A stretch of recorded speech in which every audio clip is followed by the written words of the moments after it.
బులెటిన్లో breaking news. Phone tapping కేసులో నిందితుడు శ్రవణ్ రావు విచారణ ముగిసింది. ఆయన్ను సిట్ అధికారులు 5 గంటల పాటు విచారించారు. ఆయన నుంచి సిట్ కీలక విషయాలను ఆరా తీసినట్లు తెలుస్తోంది. ఇప్పటికే 3 సార్లు విచారణకు హాజరైన శ్రవణ్ రావును ఇవాళ మరోసారి సిట్ విచారించింది.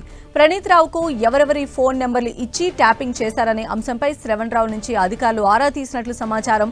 శ్రవణ్ రావు ఇచ్చిన వివరాలను బట్టి భవిష్యత్తులో కొందరు రాజకీయ నేతలను విచారించే అవకాశం ఉంది.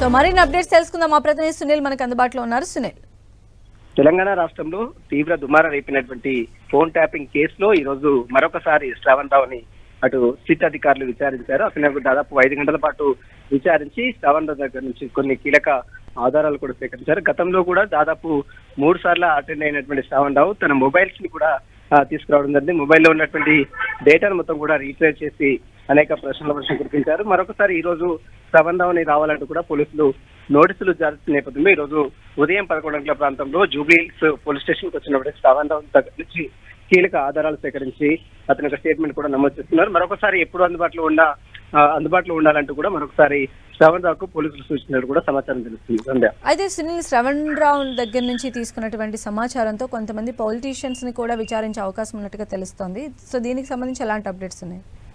శ్రవణ్ రావు దగ్గర నుంచి ఈ రోజు కొన్ని కీలక ఆధారాలు సేకరించారు. అయితే ఇప్పటికే శ్రవణ్ రావుని పై ఎలాంటి చర్యలు తీసుకోవద్దంటూ కూడా సుప్రీంకోర్టు స్టే విధించిన నేపథ్యంలో దానికి సంబంధించిన విషయంలో సుప్రీంకోర్టులో కూడా మళ్ళీ పిటిషన్ దాఖలు చేసి ఆ స్టేని వేకెట్ చేసే విధంగా పోలీసులు కూడా సమాయత్తం అవుతున్నారు. మరోవైపు శ్రవణ్ రావుని దగ్గర నుంచి కొన్ని కీలక ఆధారాలు సేకరించారు. అతను పూర్తిగా విచారించిన నేపథ్యంలో అతను ఇచ్చేటువంటి సమాచారం మేరకు మరికొంతమందికి నోట్స్ తెచ్చి విచారించాలని కూడా భావిస్తున్నారు. కానీ అది పేర్లు మాత్రం శ్రవణ్ రావు చెప్పకుండా దాచేసే ప్రయత్నం చేస్తున్నాడు. ఎలాంటి విషయాలు కూడా వెల్లడించలేదంటూ కూడా అటు పోలీసులు కూడా వ్యక్తం చేస్తున్నారు. మరి చూడాలి, ఈ కేసులో ఇప్పటికే శ్రవణ్ రావుపై ఎలాంటి చర్యలు తీసుకోవద్దని సుప్రీంకోర్టు ఆదేశాలు జారీ చేసిన నేపథ్యంలో సుప్రీంకోర్టులో ఒక పిటిషన్ వేయాలని కూడా పోలీసులు భావిస్తున్నారు.